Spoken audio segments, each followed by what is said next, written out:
மது மற்றும் போதை பழக்கத்திலிருந்து விடுபட அணுகுவீர் ஜீவன் கேர் சென்டர். தொடர்புக்கு 9025912345. தேவிகிட்டே நானே கேட்டேன். ஆக்சுவலாக தேவதாஸ் கனகவனுடைய அப்போ வந்து தேவதாஸ் வந்து அவர் எப்படிமா நீங்கள் எப்படி அவரை கல்யாணம் பண்ணீங்க தேவதாஸ்கிட்ட நான் கேட்டேன் தேவிகிட்ட. அப்போ தேவியா என்கிட்ட சொன்னாங்க இது மாதிரி சிவாஜி கூட நான் நிறையா நடிச்சுக்கிட்டு இருந்தேன் சுரா. அப்போ வந்து படம்லாம் நடிச்சுக்கிட்டு அப்படிலாம் இருக்கும்போது நான் வீட்டுக்கு வருவேன். வீட்டுக்கு வரும்போது அது வந்து இங்கே அம்மாட்ட வந்து அதாவது தேவியானா தேவியங்க அம்மாட்ட வந்து யாரோ வத்தி வச்சுட்டாங்க. வத்தி வச்சுனா ஒரு டைரக்டர் பேரை சொன்னாங்க. டைரக்டர் பேர் நான் இப்போ சொல்லலை. ஒரு டைரக்டர் பேரை சொன்னாங்க. ஏற்கனவே தேவியா வந்து அந்த டைரக்டர் படத்துலாம் நடிச்சிருக்கு. அந்த டைரக்டர் வந்து எங்கள் அம்மாட்ட வந்து வத்தி வச்சுட்டான். சிவாஜி கணேசன் கூட வந்து நான் வந்து ஏதோ சுற்றிக்கிட்டு இருக்கேன்ற மாதிரி ஏதோ ஒன்று சொல்லி வச்சுட்டான். அது பெரிய பிரச்சனை ஆகி போச்சு. டெய்லி நான் வந்து ஷூட்டிங் முடிஞ்சு வந்தாலே எங்கள் அம்மா வந்து என்கிட்ட கேள்வி கேட்க ஆரம்பிச்சிச்சு. நீ ஒரு ஷூட்டிங் 6 மணிக்கு முடிஞ்சிச்சு, ஏன் 8 மணிக்கு வர, 8:30 மணிக்கு வர, 9 மணிக்கு வர, இவ்வளோ நேரம் எங்கே போனேன் அப்படின்னா. இப்போ செல்ஃபோனில் இப்போ அந்த காலத்தில் கிடையாது. அப்படிலாம் வந்து ஒரே குடைச்சல். டெய்லி வீட்டுக்கு வந்தால் இதே பிரச்சனை. தெய்வமாக கனகா வந்து அவங்க அம்மாவை நினைக்கிறதுக்கு காரணம். அவங்க அம்மா இன்னைக்கு தெய்வம் இறந்து போய் அப்படிங்கும்போது அந்த நினைவு நாள் அப்படி இப்படி தினத்தந்தியில் அந்த கால்பக்க விளம்பரம் மாதிரி ஒன்று வரும். அது ஒவ்வொரு வருஷமும் கனகா கொடுக்கும். அந்த விளம்பரத்துலேயே கனகா வந்து எத்தனை நடிகைகள் வந்து அவங்க அம்மாவை நினைச்சு பார்த்து விளம்பரம் கொடுத்துட்டு இருக்காங்க ஒவ்வொரு வருஷமும். இன்னைக்கு வர நான் ஸ்டாப்பிங் அந்த விளம்பரம் வந்துகிட்டே இருக்கும். அவங்க அம்மாவை வந்து தெய்வமாக நினைக்கிறது அந்த பொண்ணு. நடிகைகள் சம்பாதிச்ச ரூபால வாங்குற சொத்து, லேண்டு, பங்களா இதில் வந்து அவங்க வாழலாம், ராஜபோக வாழ்க்கை வாழலாம். இதை மாதிரி டம்மி ஹஸ்பண்ட்ஸ், நிறைய டம்மி ஹஸ்பண்ட்ஸ் இப்போ இருக்காங்க. இப்போ கூட இருக்காங்க. நம்ம நடிகைகள், பல நடிகைகளுக்கு டம்மி புருஷர்கள் நிறைய பேர் இருக்காங்க. வணக்கம் சூர்யா சார். வணக்கம் சார். நடிகரோட லைஃப் வந்து எல்லாருமே பொறாமைகள் பார்த்துட்டு இருப்பாங்க. ஆனால் அதே நடிகைகளுக்கு வந்து தனிப்பட்ட வாழ்க்கையில் வந்து மிகப்பெரிய வெற்றிகள் வர்றதில்லை. பெரும்பாலான நடிகைகளுடைய திருமண வாழ்க்கையை வந்து முறிஞ்சு போயிடுது. அதுக்கு என்ன காரணம்? இல்லை, அது கொஞ்சம் யோசிக்க வேண்டிய விஷயம். நான் இது பல நாட்களில் பல வருடங்களாக நான் யோசிக்கிட்டு இருக்கேன் இந்த மேட்டர்கள்.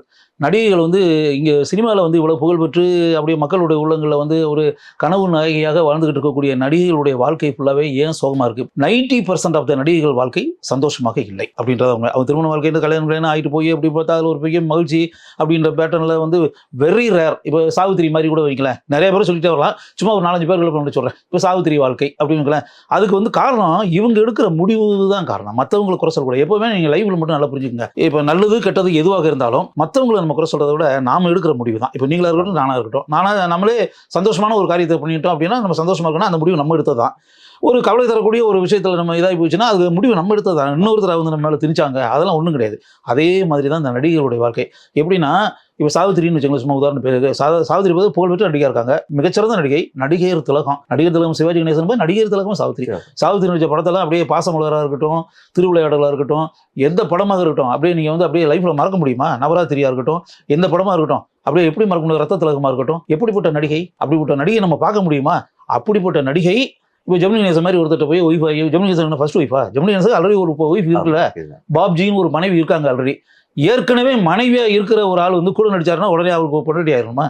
அது ஏன் அப்படிப்பட்டதா? எப்படி இன்னொருத்தர் ஏற்கனவே ஒரு மனைவி வச்சுக்கிட்டு இருக்க ஒரு ஆள் வந்து இன்னொரு 2வது ஒரு லேடியை கல்யாணம் பண்ணி 10% சந்தோஷத்தையும் மகிழ்ச்சியும் எப்படி தர முடியும் அவரால்? வாய்ப்பே கிடையாது. அது வந்து 100% அப்படியே 24 hours கூட இருக்கக்கூடிய புருஷனாக இருக்கிறதுக்கான சான்ஸே கிடையவே கிடையாது.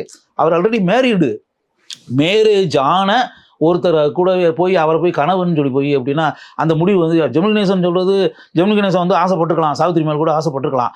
சாவித்திரி ஏன் கணவன் அப்படின்ற முடிவு போய் அந்த திருமண வாழ்க்கைன்றதுக்கு உள்ள போய் ஏன் நுழைஞ்ச அந்த வாழ்க்கை என்ன ஆச்சு?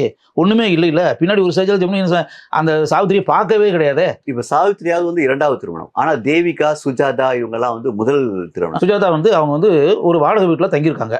அந்த ஹவுஸ் ஓனருடைய மகன்.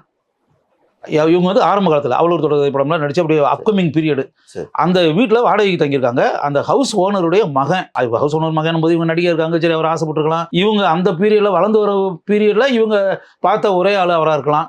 ஏதோ காதலிச்சாங்க, கல்யாணம் பண்ணிட்டாங்க. வழக்கமான நடிகனுடைய வீட்டில் இதுக்கு எதிர்ப்பு இருக்கும். அவர் ஏதோ அம்பீஸ் ஊர்கான்னு சொல்லிட்டு ஊர்கா கம்பெனி வச்சு நடத்திக்கிட்டு இருந்தவர். ஏன்னா அதுக்கு பிறகு என்னன்னா இவங்க மேரேஜ் எல்லாம் ஆகி இப்படியெல்லாம் ஆன பிறகு சுஜாதாவினுடைய எல்லா விஷயங்களையும் கதை கேட்கறதுலேருந்து படத்தில் சம்பளம் பேசுறதுலேருந்து படத்தில் கமிட் பண்ணுறதுலேருந்து எல்லாமே அவர் தான். கணவன் தான் பேசுவார். இவந்தம்மா ஒன்றும் கிடையாது. இவங்க கதையும் கேட்கறதில்ல, எதுவும் கேட்கறதில்ல. அவங்க தான் டிசைடிங். ஃபுல்லாக அவரை தான் போய் சந்திக்கணும். சுஜாதாவை படத்தில் நடிக்க வைக்கணும், அவர்கிட்ட போய் சொல்லணும். அவர் உடனே கதையை கேட்பார், சம்பளம் பேசுவார். எல்லாமே எவ்ரிதிங் அப்படியே அவர்கிட்ட ஒப்படைச்சாச்சு. அவங்க வாழ்க்கையவே ஃபுல் கேரியரே ஒப்படைச்சாச்சு அவர்கிட்ட. அப்போ இதில் வந்து சுஜாதான்றவங்களுக்கு தனிப்பட்ட முறையில் ஃப்ரீடம் என்ன இருக்குது? அவங்களுக்கு வந்து சுதந்திரம் என்ன இருக்குது? அவங்க சுயமாக தீர்மானிக்கிறதுக்கு என்ன இருக்குது? அவங்க கடைசி வரை இறந்து போகிறது வரை அவங்க வாழ்க்கை வந்து ஃபுல்லாகவே கம்ப்ளீட்டாக வந்து ஒரு பாண்டட் லேபரர் மாதிரி. இன்னொரு விதத்துல அவங்க வந்து விவாதத்தை பண்ணாம வாழ்ந்தாங்க இல்லையா? அது வந்து இல்லை அதில் என்னன்னா இப்போ பல இது இருக்குது சார். சில நேரங்கள் எப்படின்னா ஒரு இப்போ திருமண வாழ்க்கைன்னு இருக்குது. அந்த திருமண வாழ்க்கையில் தனிப்பட்ட முறையில் அவங்களுக்கு வந்து அதில் எந்த குறைபாடும் இல்லாமல் இருக்கலாம். நான் சொல்கிறது இப்போ சில பேர் எப்படின்னா சுதந்திர பறவைகளாக இருக்கணுன்ற மாதிரி விரும்பாங்க. சில பேர் வந்து அப்படியே அடக்க ஒடுக்குமா அப்படியே ஒரு பணிவா அந்த குடும்ப வாழ்க்கைன்ற ஒரு மேட்டர் அதிலே திருப்தி அடைஞ்சு அது ஓகே நம்ம ஃபேமிலி லைஃப் நல்லா தான் இருக்குது. ப்ரொஃபஷன்றது நம்ம சினிமா நடிக்கிறோம், நடிச்சுட்டு வர்றோம். இது குடும்ப வாழ்க்கை. குடும்ப வாழ்க்கையில் நம்ம ஹாப்பியாக தானே இருக்கோம் அப்படின்ற மாதிரி மனசுக்குள்ள நினைக்கலாம். நினச்சி அவங்க தனிப்பட்ட முறையில் அதில் குறைபாடு குறை அப்படின்ற மாதிரிலாம் பத்திரிகையில் எதுவும் வரல இல்லை, கடைசி வரை வரல இல்லை. KR விஜயாவை பொறுத்தளவில் வேலாயுதம் நாயர் அவர் வந்து சுதர்சன் சிட் ஃபண்ட்ஸ் அப்படின்னு சொல்லிட்டு சிட் ஃபண்ட் வச்சு அப்படியே தனியாக ஃப்ளைட்லாம் வச்சுருந்தார். ஆக்சுவலாக அவர் பார்த்தா அவர் அம்பாசடர் பலவான் ஹோட்டல் இருக்குல்ல எக்மோரில், அதெல்லாம் அவங்க தானே. ஏன்னா ஹோட்டல் சுதர்ஷன் இப்போ அப்போ வந்து சுதர்ஷன் இருந்துச்சு, இப்போ அம்பாசடர் பலவான் மாற்றிட்டாங்க. சுதர்ஷன் சொல்லிட்டு அவர் இருக்கும்போது Sudarshan hotel Sudarshan Atlantic hotel பக்கத்தில் இருக்கும். இதெல்லாம் அவர் வந்து ஒரு அப்படியே வேலாயுதம் நாயர்னாலே ஒரு நோட்டபுள் கோடீஸ்வரன் அவர். அப்படி வச்சு அந்த சுதர்சன் சிட் ஃபண்ட்ஸ்னால் அவ்வளோ ஃபேமஸ். அப்படி இருந்த பீரியடு KR விஜயா வந்து கொடிகட்டி பிறந்த காலத்தில் சிவாஜி கணேசன் கூட எம்ஜிஆர் கூட நடிச்சு அப்படி பீக்கில் இருக்க பீரியடில் போய் அவரை கல்யாணம் பண்ணி போனாங்க வேலாயுத நாயர். பின்னாடி ஒரு ஸ்டேஜில் பார்த்து வேலாயுத நாயருடைய அந்த சுதர்சன் சிட் ஃபண்ட்ஸ் திவாலாயிருச்சு. மஞ்சள் நோட்டீஸ் கொடுத்தாரு, அவர் கொடுத்து கடனாளி ஆகிட்டார். அவரே வந்து வருமான வரி இலாக்காவிலேருந்து காவல்துறையிலேருந்து அவர் தேடி பிடிச்சி வந்து சொத்து எல்லாம் போயிடுச்சு எல்லாமே. கடைசியில் பார்த்தா KR விஜயாவினுடைய அந்த பீக்கில் இருந்த பீரியடில் KR விஜயா வந்து என்னுடைய மனைவின்னு சொல்கிறது அவருக்கு பெரிய மதிப்பு மரியாதை உள்ள மேட்டராக இருந்துச்சு. இவங்களுக்கு வந்து ஒரு தொழில் அதிபருடைய மனைவியாக நம்ம இருக்கிறோன்றது இவங்களுக்கு பெரிய கௌரவமும் மதிப்பு மரியாதையாக இருந்துச்சு. பின்னாடி வாழ்க்கை என்னாச்சு, அவர் திவாலாயிட்டார். இந்த வயசாகி போச்சு. அதுக்கப்புறம் இவங்க இப்போ சினிஃபீல்டே கிடையாது. அப்படியே டிவி சீரியல் எல்லாம் நடிச்சுக்கிட்டு இருந்தாங்க. தேவியாவை கேட்டதுனால தேவியா எனக்கு நல்ல பழக்கம். அதனால தேவியாவை அந்த மாதிரி என்கிட்ட அவங்களே சொல்லியிருக்காங்க. தேவியாட்டே நானே கேட்டேன். ஆக்சுவலாக தேவதாஸ் கனகவனுடைய அப்போ வந்து தேவதாஸ் வந்து அவர் எப்படிமா நீங்கள் எப்படி அவரை கல்யாணம் பண்ணீங்க தேவதாஸ்கிட்ட நான் கேட்டேன் தேவியாட்ட. அப்போ தேவியா என்கிட்ட சொன்னாங்க இது மாதிரி சிவாஜி கூட நான் நிறையா நடிச்சுக்கிட்டு இருந்தேன் சுரா. அப்போ வந்து படம்லாம் நடிச்சுக்கிட்டு அப்படிலாம் இருக்கும்போது நான் வீட்டுக்கு வருவேன். வீட்டுக்கு வரும்போது அது வந்து இங்கே அம்மாட்ட வந்து அதாவது தேவியானா தேவியா அம்மாட்ட வந்து யாரோ வத்தி வச்சுட்டாங்க. ஒரு டைரக்டர் பேரை சொன்னாங்க. டைரக்டர் பேர் நான் சொல்லலை, ஒரு டைரக்டர் பேரை சொன்னாங்க. ஏற்கனவே தேவியா வந்து அந்த டைரக்டர் படத்துலாம் நடிச்சிருக்கு. அந்த டைரக்டர் வந்து எங்கள் அம்மாட்ட வந்து வத்தி வச்சிட்டான். சிவாஜி கணேசன் கூட வந்து நான் வந்து ஏதோ சுற்றிக்கிட்டு இருக்கேன்ற மாதிரி ஏதோ ஒன்று சொல்லி வச்சிட்டான். அது பெரிய பிரச்சனை ஆகி போச்சு. டெய்லி நான் வந்து ஷூட்டிங் முடிஞ்சு வந்தாலே எங்கள் அம்மா வந்து என்கிட்ட கேள்வி கேட்க ஆரம்பிச்சிருச்சு. நீ ஷூட்டிங் 6 மணிக்கு முடிஞ்சிருச்சு, ஏன் 8 மணிக்கு வர, 8:30 மணிக்கு வர, 9 மணிக்கு வர, இவ்வளோ நேரம் எங்கே போனேன் அப்படின்னா. இப்போ செல்ஃபோனில் இப்போ அந்த காலத்தில் கிடையாது. அப்படிலாம் வந்து ஒரே குடைச்சல். டெய்லி வீட்டுக்கு வந்தால் இதே பிரச்சனை. அப்படிலாம் வரும்போது இப்போ நான் யோசிச்சு பார்த்தேன், இது எதுக்கு இந்த பிரச்சனை? நம்ம தனியாக கல்யாணம் பண்ணாமல் இருந்தால் தானே இந்த பிரச்சனை. இப்போ யாராவது கல்யாணம் பண்ணிக்கிட்டோம்னா நமக்கு இந்த பிரச்சனை இருக்காதுல்ல, கேள்வி கேட்க மாட்டாங்கல்ல அப்படின்ற மாதிரி நான் நினச்சேன். அப்போ நமக்கு ஏற்ற ஆள் யார் அப்படின்னு பார்க்கும்போது இந்த தேவதாஸ்ன்றாலும் பீம்சிங்கிட்ட அசிஸ்டன்ட் டைரக்டர் வேலை பார்த்துக்கிட்டு இருப்பாரு. இவர் வந்து அதிகமாக பேசவே மாட்டார். எப்போ பார்த்தாலும் ஒரு புக்கை வச்சு படிச்சுக்கிட்டே இருப்பார். ஷூட்டிங் ஸ்பாட்டில் உட்காந்துக்கிட்டு படிப்பார். இந்த ஆளை நான் கவனிச்சுக்கிட்டே இருப்பார் ரொம்ப நாளாக. அந்த அம்மா சொன்ன அதே வாய்ஸ்லேயே சொல்கிறேன், நமக்கு கரெக்டான ஆள் இவர் தான், இந்த மாதிரி ஒரு ஆள் தான் தேவை நமக்கு அப்படின்ற மாதிரி நான் மனசுக்குள்ளே நினச்சி அந்த ஆள்கிட்ட நான் நேரடியாக கேட்டேன். ஒரு நாள் தேவியா கேட்டுச்சான், இது மாதிரி நீங்கள் என்ன கல்யாணம் பண்ணிக்கிறீங்களா அப்படின்னு கேட்டேன். அவர் அப்படியே புக்கை பிடிச்சிக்கிட்டு இருந்தாலும் டக்குன்னு அப்படி என்னை பார்த்தாரு. பார்த்துட்டு விளையாட்டுக்காக கேட்குறீங்களா அப்படின்னு கேட்டேன். விளையாட்டுலாம் அவங்க உண்மையாக தான் கேட்குறேன், சீரியஸ். மேரேஜ் பண்ணிக்கிறீங்களா நீங்கள் அப்படின்னு. இப்போ நான் மேரேஜ்னா நடிகை வந்து சிவாஜி கூட நடிச்சிட்டு இருக்க ஒரு நடிகை வந்து அப்படியே கல்யாணம் நினச்சி பார்க்க முடியுமா அந்த ஆள்? சரின்னு சொல்லிட்டு உடனே கல்யாணம் நடந்துருச்சு, இப்போ பண்ணியாச்சு. அது வந்து ஒரு சேஃப்டிக்காக, இந்த அம்மா அப்பாலாம் கேள்வி கேட்கக்கூடாது அப்படி இப்படின்னு அதுக்காக கல்யாணம் பண்ணிக்கிட்டேன். ஆனால் அந்த கல்யாணம் பண்ண பிறகு நான் தான் செலவுக்கெல்லாம் ரூபா தரேன்ல, தண்ணி அடிக்கிறதுக்கெல்லாம் காசு கொடுக்குறேன், செலவுக்கெல்லாம் ரூபா தரேன். பேசாமல் பேசாமல் கிடக்க வேண்டியதானே. உன்னை எவன் படம்லாம் ப்ரொடியூஸ் பண்ண, அவர் ஏதோ படம் ப்ரொடியூஸ் பண்ணியிருக்காரு. ப்ரொடியூஸ் பண்ணி ஃபைனான்ஸ் எல்லாம் வாங்கி போட்டு அது படம் கடனாளி ஆகி போச்சு. கடனாளியாக போய் கடன்காரங்கெல்லாம் நைட்டு 12 மணிக்கு வந்து கதவை தட்ட ஆரம்பிச்சிட்டாங்க. போய் ஒரு கட்டில் கீழே ஒழிஞ்சிக்கிறாராம். அந்த இப்போ கடன்காரங்களாம் வராங்க, நான் வெளியூருக்கு போயிட்டேன்னு சொல்லு அப்படின்னு. நான் இவனை காப்பாற்றுறதே எனக்கு பெரிய மேட்டர் ஆகி போச்சு. சொல்ல கிட்டத்தட்ட இது தேவையா? இது வீடு என் வீடு தேவையில்லாமல் இருந்தாலும் படம் ப்ரொடியூஸ் பண்ணுறேன்னு சொல்லிட்டு கடனாளியை போய் கடன்காரன் ஃபுல்லாக ராத்திரி 12 மணிக்கு கவுத்துட்டுவாங்க. எனக்கு பெரிய பிரச்சனை ஆகி போச்சு. அது பிறகு நாங்கள் உன்னை எவன் படம் எடுக்கிற சொன்னது அப்படி இப்படின்ற மாதிரி சொன்னேன். பிறகு வீம்புக்கு ஒரு நாள் அப்படியே இது பண்ணிட்டு நான் வந்து என்ன ஒரு புருஷன் கூட தெரியாமல் என்ன வந்து மரியாதை இல்லாமல் பேசுகிறேன். சொந்த காலில் என்னால் நிற்க முடியும், நான் பாரு எவ்வளோ பெரிய லெவலில் இதாகி போய் நான் வர்றேன்ற மாதிரி சொல்லிட்டு ஒரு நாள் கிளம்பி போயிட்டான். அந்த ஆள் போயிட்டு அப்படியே சில மாதங்களுக்கு பிறகு டக்குன்னு ஒரு நாள் நைட்டு ராத்திரி வந்து கதவை தட்டி, எனக்கு தங்குறதுக்கு வேறு இடம் இது எதுவும் இல்லை அப்படி நான் ஒரு வாரத்துக்கு மட்டும் இங்கே இருந்துக்கிறேன்ற மாதிரி பேட்டர்னில் இங்கே வந்து அப்படின்னு பார்த்தா ஒரு ஸ்டேஜில் அந்த வீடையே அந்த அவர் பேரில் தான் இருக்கும். அந்த வீடு ஆழ்வார்பேட்டை ஆஞ்சநேயர் கோயில் இருக்குல்ல, அதுக்கு நிறைய இதில் வந்து வெளியே SS தேவதாஸ்னு போட்டிருக்கோம். அது அந்த பேரில் அப்படியே இருந்துருக்கு. கடைசியில் அந்த வீடு என் வீடுன்னு சொல்லிட்டு என்னையும் என் பொண்ணையும் வீட்டை விட்டு விளையாண்டான் ராத்திரி நேரத்தில். இப்படி ஒரு மேட்டர்லாம் நடந்துன்னு கடைசி வரை அந்த அம்மா வந்து கடைசி வரை வந்து மிசரபிள் லைஃப். கடைசி வரை தேவிகான்றது நாளே எப்படின்னா சின்ன பையனாக இருக்கும்போதே 1956 நான் பிறந்தேன். அந்த வருஷத்தில் அந்த அம்மா நடித்த படம் வந்து படம் வந்து முக்தா சீனிவாசன் டைரக்ட் பண்ணி அந்த படம் வந்து அந்த வருஷம் முதலாளி நினைக்கிறேன். அந்த படம் அந்த ரிலீஸ் ஆகி நான் பிறந்த வருஷத்துல அந்த அம்மா கதாநாயகி. நீங்கள் யோசிச்சு பாருங்க, அந்த தேவிகாவை பின்னாடி நான் வந்து அவங்ககிட்ட சந்திச்சு பேசி அவங்க மனம் விட்டு அவங்க குடும்ப வாழ்க்கையில இருந்து எல்லா விஷயத்தையும் என்கிட்ட நேரடியாக பேசியிருக்காங்க.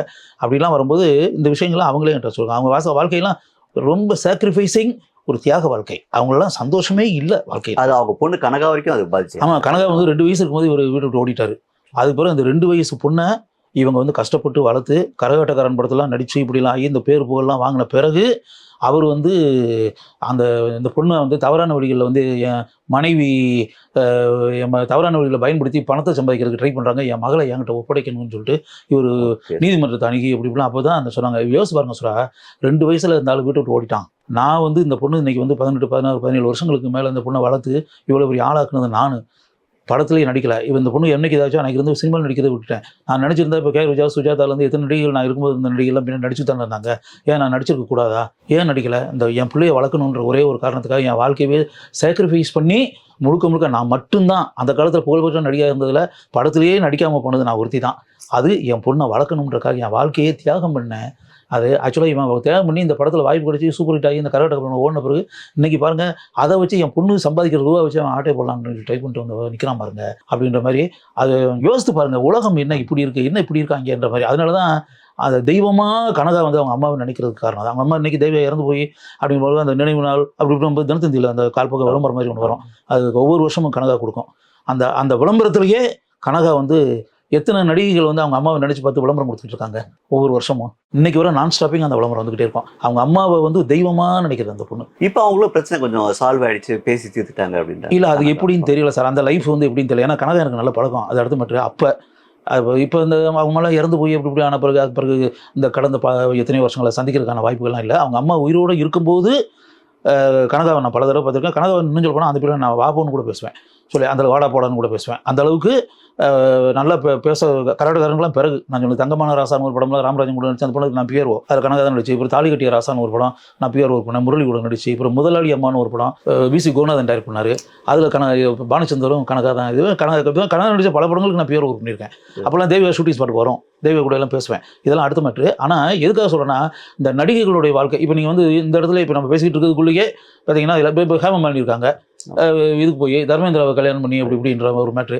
கனவு கண்ணி ட்ரீம் கேர்ள் ஹேமமாலினி, ஸ்ரீதேவியினுடைய வாழ்க்கை, போனி கபூரை மேரேஜ் பண்ணி. நீங்கள் யோசிச்சு பாருங்கள், யாராவது ஒருத்தராவது சாவித்திரியிலேருந்து யாரை வேணாலும் வைங்க, உருப்படியாக ஒரு குட் டெசிஷன். அதுக்கு என்ன நினைக்கிறதுனா 2-3 காரணங்கள் இருக்குது. இது ஏன் நடிகைகள், நான் பல நேரங்களில் ஒரு சைக்காட்ரிஸ்ட் பேட்டர்னில் இதை யோசித்து பார்ப்பேன். இந்த நடிகைகள் ஃபுல்லாக இந்த 2ஆம் தாரமாக போய் ஒருத்தனை கல்யாணம் பண்ணுறது, இல்லாட்டி ஒரு பெரிய தொழில் அதிபரை போய் கல்யாணம் பண்ணுறது, ஒரு பணக்கார கோடீஸ்வரனுக்கு மனைவியாகிறது, இந்த பேட்டர்னில் இவங்க எடுக்கக்கூடிய இந்த முடிவுக்கெல்லாம் காரணம் என்ன அப்படின்றது. ஏன் இப்படி போய் அவங்களே கிணத்துக்குள்ளே போய் விழுந்துக்கிறாங்கன்ற மாதிரி பல நேரங்களில் யோசிப்பேன். யோசிக்கிறதுல நான் இது வந்து அவங்க 2 வகையான ஆட்களை செலக்ட் பண்ணுறாங்க. ஒன்று எப்படின்னா, இப்போ இந்த நடுத்தரமாக இருக்கிற ஆள் இருக்குல்ல, இவன் என்ன ஏதுன்னு கேள்வி கேட்பான். அவங்க கண்ட்ரோலில் இருக்கணும், சுதந்திரமாக இருக்க முடியாது. இவங்களா வந்து டிசைட் பண்ணி, இவங்களா தீர்மானித்து, இவங்களா நினைக்கிற காரியங்களை பண்ணி, அந்த மேட்டர் வந்து நடுவில் இருக்கக்கூடிய மனிதன் நடக்காது. இப்போ ஒரு தொழில் அதிபராக இருக்கான்னு வச்சுங்களேன், அவன் தொழில் அதிபராக இவ்வளோ கல்யாணம் பண்ணும்போதே இவங்க புகழ்பெற்ற நடிகையாக இருக்காங்கன்னு வச்சுங்களேன், அவன் தொழில் அதிபராக அவன் பாப்புலர் ஃபிகராக இருக்கான், அவன் ஒரு நட்சத்திரம் அவன் உலகத்தில். இவங்க வந்து ஒரு புகழ்பெற்ற நடிகை. இந்த புகழ்பெற்ற நடிகையை திருமணம் செஞ்சுக்கிறதுன்றது அவங்களுக்கு அது ஒரு ஸ்டேட்டஸ் ஆகுது. ஸ்டேட்டஸ் மதிப்பு மரியாதை கிடைக்குது. அந்த நடிகையினுடைய ஹஸ்பண்ட் இவர், இல்லாட்டி ஏன் மனைவி இவங்க அப்படிங்கும்போது ஒரு இவங்களுக்கு வந்து இவங்களுக்கு ஒரு புகழ் கிடைக்குது, அவங்களுக்கு ஒரு புகழ் கிடைக்குது. மியூச்சுவல் புகழ் ரெண்டும். அவன் என்ன இதெல்லாம் கேட்க மாட்டான், ஏன்னா அவங்களுடைய உலகம் வேற. வாழ்க்கை உனக்கு ஏன்? ஆமாம், அவ்வளோ. அவன் ஒரு உலகத்தில் அவன் ஒரு பெரிய பெரிய இதில் எல்லாம் போயிட்டு ஹோட்டல் கிட்டல் போயிட்டு அவன் ஒரு தண்ணி கிண்ணி அடிச்சு அவன் ஒரு உலகத்தில் வாழ்ந்துக்கிட்டு இருப்பான். இவங்க உலகத்தில் இவங்க இது பண்ணிட்டு இருப்பாங்க. அங்கே வந்து ஏன் ஏது அப்படின்ற கேள்விகள் வராது. ஒன்று இது ஒரு வகையானது. அதாவது தனக்கு மேலே இருக்கக்கூடிய ஒரு ஆளை செலக்ட் பண்ணுவது. Economical protection also. இப்போ ஒருவேளை படம் கிடைக்காம போய் நாளைக்கு வாய்ப்பெல்லாம் குறைஞ்சி போய் எப்படி இப்படின்னு ஆயிடுச்சுனா கூட ஒரு சப்போர்ட்டாக இருக்கும். கடைசி வரை இருப்பான், ஹஸ்பண்டாக இருப்பாங்க கடைசி வரை. அவங்க திவால் ஆகாமல், இப்போ கேரேஜ் ஹஸ்பண்ட் மாதிரி திவால் ஆகாமல் இருக்கிறது வரை ஒன்றும் பிரச்சனையே இருக்காது. அந்த கடைசி வரை அந்த வாழ்க்கை போய்கிட்டே இருக்கும். இது ஒன்று. இல்லைன்னா நமக்கு கீழே இருக்கக்கூடிய டம்மியாக ஒரு ஆளை செலக்ட் பண்ணுறது. தேவிகா செலக்ட் பண்ண மாதிரி பல நடிகைகள் இப்போ நம்ம பார்த்துக்கிட்டு இருக்கோம்ல, பல நடிகைகள் டம்மியாக யார் யாரை தேர்ந்தெடுத்திருக்காங்கன்றது நீங்களே அப்படி ஒரு அனாலிசிஸ் போட்டிங்கன்னா உங்களுக்கு வரும். அந்த டம்மி ஹஸ்பண்டெல்லாம் அப்படி உங்கள் கண் முன்னாடி வந்து நிற்பாங்க. அது அவங்களுக்கு என்ன தகுதி இருக்குதுன்னு பார்த்தீங்கன்னா ஒரு தகுதியும் இருக்காது. நத்திங். கிட்டத்தட்ட ஒரு வாட்ச்மேன் பேட்டர்னில், செக்யூரிட்டி பேட்டர்னில் ஒரு வீட்டை பார்த்துக்கிட்டு இருக்கிறதுக்கு ஒரு ஆள் அந்த பேட்டர்னில் இருப்பாங்க. அவங்களுக்கு தொழிலும் இருக்காது, ஒன்றுமே இருக்காது. நடிகைகள் நடித்து சம்பாதிச்சு அவங்களுக்கு சோறு போட்டு காப்பாற்றிக்கிட்டு இருப்பாங்க. அவனுக்கு வேண்டிய சரக்கு தண்ணி வாங்கி கொடுப்பாங்க, அவனுக்கு வேண்டிய செலவுக்கு ரூபா கொடுப்பாங்க.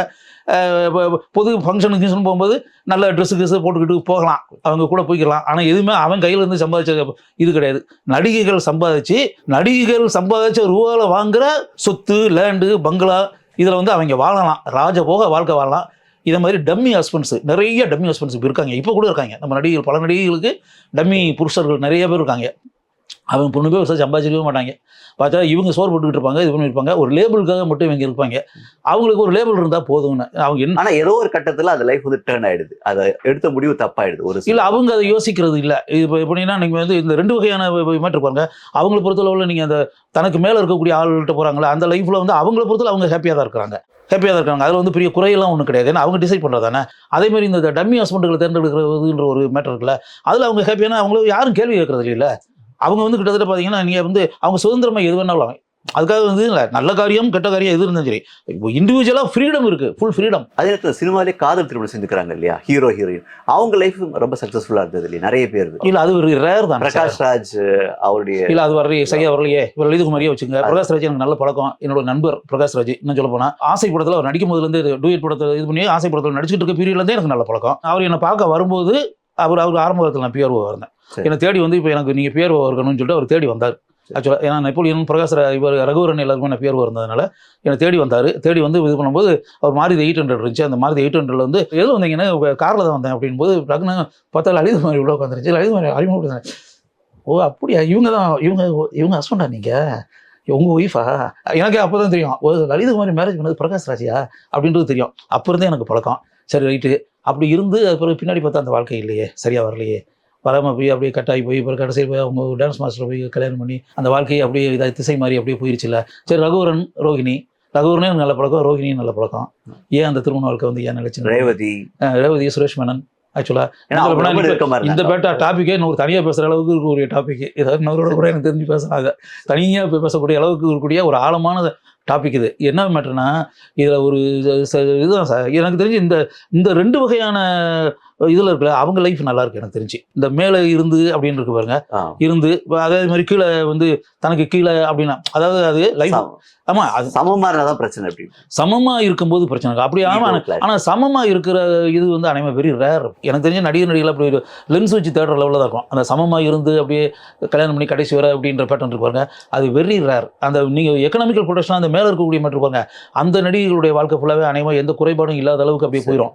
அந்த கீழே இருக்கக்கூடிய இதுன்னு இருக்கு பாருங்க, அதில் கடைசி வர 2 பேர் விட்டு கொடுத்து அப்படியே போகிறது மாதிரி இருந்துச்சுன்னா கடைசி வர போயிடும். தேவிகா மாதிரி எங்கேயாவது ஒரு சில இடத்துல அங்கே கொஞ்சம் மிஸ்ஃபயர் ஆகிறதுக்கு வாய்ப்பு இருக்குது. எங்கேயாவது ஒரு இடத்துல வெரி ரேராக நடக்குமே தவிர, மற்றபடி பார்த்தீங்கன்னா பல ஆண்டுகள் 15 வருஷம் 20 வருஷம் அப்படியே வந்து ஒரு டம்மி ஹஸ்பண்டுகளாக அப்படியே இருக்காங்கல்ல, அவங்க எப்படி டம்மி ஹஸ்பண்டாகவே அப்படி இருந்துகிட்டே இருக்காங்க. அவங்க வந்து ஆக்சுவலாக பார்த்தீங்கன்னா அவங்க தொழிலும் இருக்காது, ஒன்றுமே இருக்காது. அது. ஆனால் ராஜபோக வாழ்க்கை இருக்கும் அவங்களுக்கு. ரொம்ப அப்படியே ஒரு அருமையான பேலஸ் மாதிரி ஒரு வீட்டில் வாழலாம், ஒரு மதிப்பு மரியாதையோட அவங்க வாழ்க்கை ஓடிக்கிட்டு இருக்கோம். அப்படியே பண்ணை வீடு. ஆனால் முடிவெடுக்க அதிகாரங்கள்லாம் ஒன்றும் இருக்காது. இல்லை, அவங்களும் அதை விரும்புறது இல்லை. முடிவெடுக்கிற லெவலில் அவங்க இருக்கிறதுக்கு வாய்ப்பே இல்லை. அது ஆக்சுவலாக அவங்க ஏன்னா அவங்ககிட்ட அது பிறகு கேள்விப்பறே இருக்காது, ஒன்றுமே இருக்காது. என்ன சொல்ல போனால் அப்படியே தூக்கி ஒரு நாள் விட்டாச்சுன்னு விட்டு வீசி வீட்டுக்கு வெளியே வீசி எரிஞ்சாச்சுன்னா ரோட்டில் வந்து கிடப்பாங்க. அது பிழைக்கிற அளவுக்கு அவங்ககிட்ட ஒன்றுமே இருக்காது. 0.1% கூட எந்த டேலண்ட் இருக்காது, எந்த ஆற்றல் இருக்காது, எந்த திறமையும் இருக்காது. அவங்களுடைய ஒரே திறமை வந்து அந்த செக்யூரிட்டியாகவும் வாட்ச்மேனாக வந்து அந்த நடிகை வீட்டில் வந்து இருந்துகிட்டு இருக்காங்கல்ல. அதாவது கரெக்டாக சொல்கிறதுனா, இது வந்து டேனின்னு சொல்லி ஒரு மலையாள படம் நீங்கள் பார்த்துருக்கீங்களான்னு தெரியல, மம்முட்டி நடித்த படம். அதில் மம்முட்டி வந்து சாக்ஸோஃபோன் பிளேயராக வருவார். சாக்ஸோஃபோன் பிளேயராக வரக்கூடிய மம்முட்டியை வந்து வாணி விஸ்வநாத் வந்து ஒரு மிகப்பெரிய ஒரு பணக்கார பெண், அவங்க வந்து ஒரு டம்மி ஹஸ்பண்டாக நமக்கு ஒரு ஆள் வேணுன்றக்காகவே சாக்ஸோஃபோன் பிளேயராக இருக்கக்கூடிய மம்முட்டியை வந்து அப்படியே வச்சுருவார், லேபிளுக்காக யூஸ் பண்ணியிருப்பாங்க. பெரிய பெரிய ஃபங்க்ஷன்லாம் போகும்போது மம்முட்டி அப்படியே ஒரு ட்ரெஸ் எல்லாம் போட்டு கோட்டுக்கிட்டெல்லாம் போட்டுலாம் அப்படிலாம் போவார். ஒரு ஸ்டேஜில் வந்து அவங்க மகங்கள்லாம் வந்து வேற ஆளுக்கு பிறந்தது, அதெல்லாம் வளர்ந்து கிளந்து அப்படியெல்லாம் ஆகி அப்படி போது இனிமேல் இவன் எதுக்கு தேவையில்லாமல் ஒருத்தன் அப்படின்னு சொல்லி தூக்கி வீசி எறிஞ்சிருவாங்க. வீசி எறிஞ்சோடனே கேரா பிளாட்ஃபார்ம் இருக்குல்ல, அந்த பேட்டர்னில் வந்து சொத்துன்னு வந்து வெளியே வந்து மம்முட்டி வந்து விழுந்து அவருடைய வாழ்க்கை குட்டிச்சவராக போய் கடைசியில் இனிமேல் ஒன்றுமே இருக்காது. 50 வயசு 55 வயசு பிறகு தூக்கி வீசி எறிஞ்சாச்சுன்னா என்ன ஆகும்? ஆகி கடைசியில் போய் எங்கேயோ ஒரு இடத்துல பிறந்து எங்கேயோ போய் ஒரு இடத்துல போய் அப்படி செத்து போய் படத்தினுடைய ஃபினிஷிங்கில் எனக்கு பிடிச்ச படம். ஆக்சுவலாக இன்னும் சொல்ல போனால் அப்படியே நான் வந்து அந்த படத்தை பார்த்துட்டு அப்படியே எனக்கு ரொம்ப மலையாளத்தில் இப்படி ஒரு படமா அப்படின்ற மாதிரி நினச்சி நான் அப்படியே பெருமைப்பட்டேன். அப்படின்னு அதை மாதிரி வந்து இது வந்து ரொம்ப கொஞ்சம் யோசிக்க வேண்டிய ஆழமான ஒரு டாப்பிக்கு. அதனால நடிகைகளை பொறுத்தளவில் எப்படின்னா வாழ்க்கையில் அவங்க சந்தோஷமாக கடைசி வர வெறும் பணம் மட்டுமே போதும் அப்படின்ற மாதிரி நினச்சின்றது வேறு விஷயம். வெறும் பணத்தை மட்டுமே பார்த்து பணத்தை மட்டுமே ரசித்து அதை மட்டுமே இது பண்ணி அப்படின்றது வேறு விஷயம். திருமண வாழ்க்கை அப்படின்ற ஒரு மேட்டருக்குல அதில் எத்தனை பேர் சந்தோஷம் அப்படின்ற பல பேருடைய வாழ்க்கை சரியா இல்லை. இப்போ நீங்கள் கேபி சுந்தரம்பாலேருந்து மனோரமாலேருந்து நீங்கள் அப்படியே நிறைய நம்ம நினச்சி பார்த்துக்கிட்டே பல நடிகைகளுக்கு திருமணமே ஆகாமல் எத்தனை நடிகைகள், காஞ்சனா மாதிரி நடிகைகளுக்கு, வெண்ணிலாடை நிர்மலா மாதிரி நடிகைகளுக்கு, சச்சு மாதிரி நடிகைகள், இவங்கள பற்றி நம்ம திருமணமே ஆகலை இல்லை இன்னைக்கு வர யோசித்து பாருங்க அப்படின்றது. அதனால இதில் என்ன தெரியுமா சார், ஒரு விஷயம் தான், ஒரே ஒரு மேட்டர் திருப்பி நான் சொல்கிறது தான். நடிகைகள்ன்றது நீங்கள் சினிமாவில் பார்க்குறீங்க, அவங்கள பற்றி பொறாமப்படலாம், லட்சங்கள் கோடிகள் சம்பாதிக்கிறாங்க, கோடிகளை மறந்துக்கிட்டு இருக்காங்க அப்படி இப்படிலாம் நினைக்கலாம். ஆனால் இந்த சினிமாவில் லட்சங்களையும் கோடிகளும் பார்த்துக்கக்கூடிய இந்த திருமண வாழ்க்கை, இந்த நடிகைகளுடைய திருமண வாழ்க்கைன்றதுல எத்தனை பேருடைய வாழ்க்கை மகிழ்ச்சிகரமாகவும் சந்தோஷமாகவும் இருக்குது அப்படின்றது ஒரு மேட்டருக்குல அவங்க நிச்சயமாகவே நம்ம ஒரு வகையில் பார்த்தா சராசரியாக குடிசையில் வாழக்கூடிய இது இல்லாட்டி பிளாட்ஃபார்ம் வாழக்கூடிய பெண் இருக்காங்களே அவங்களுக்கு இருக்கக்கூடிய சந்தோஷம் கூட இந்த நடிகைகளுக்கு இல்லைன்றதான் உண்மை. அதாவது இப்போ வெளியே பளபளப்பு அப்படியே பளிங்கு அப்படின்றதெல்லாம் வெளியே பார்த்துக்கிட்டோம், பளபளப்பு பிரச்சனைகள் யாருமே கிடையாது சார். 90% நடிகைகள் ஹாப்பியாக இல்லை, அதான் உண்மை. அதாவது திருமண வாழ்க்கை வந்து அப்படி யோசிச்சு பார்த்தோம்னா முக்கால்வாசி நடிகைகள் திருமண வாழ்க்கையில் தனிப்பட்ட முறையில் அவங்க ஒரு 1/4 மணி நேரம் 1/2 மணி நேரம் தனியாக உட்காந்து சிந்திக்கிறதுக்கு நேரம் இருக்குமான்னு தெரியாது. சிந்திச்சு பார்த்தாங்க அப்படின்னா ஆக்சுவலாக பார்த்தா அவங்க ஹாப்பியாக இருக்கிறதுக்கான வாய்ப்புகள் மேக்ஸிமம் வெரி ரேர், 0.001% கூட இருக்குமான்றது சந்தேகம். அந்தளவுக்கு ஹாப்பியாக இருக்கிறதுக்கான வாய்ப்புகளே இல்லை, இருக்க முடியாது ப்ராக்டிக்கலாக. இப்போ நான் சொல்லக்கூடிய இதை வச்சு பார்த்தா இதில் எப்படி சார் சந்தோஷமாக இருக்க முடியும்? வாய்ப்பே கிடையாது டெஃபினட்டாக. அதனால லட்சங்கள் கோடிகள் மட்டுமே ஒரு மனிதனுக்கோ இல்லாட்டி ஒரு பெண்ணுக்கோ சந்தோஷத்தை தராது அப்படின்றதான் உண்மை. அதனால தான் சுருக்கமாக சொல்ல போனால் பிளாட்ஃபார்மில் இருக்கிறவங்க, குடிசையில் இருக்கிறவங்க கூட இந்த நடிகைகளை விட சந்தோஷமாகவும் மகிழ்ச்சியாகவும் ஆனந்த கடலில் மிதந்து கொண்டிருக்கிறார்கள். அதான் உண்மை. உங்கள் கருத்துக்களை சொன்னதுக்கு மிக்க நன்றி சார். நன்றி சார், வணக்கம். மது மற்றும் போதை பழக்கத்திலிருந்து விடுபட அணுகுவீர் ஜீவன் கேர் சென்டர். தொடர்புக்கு 9025912345.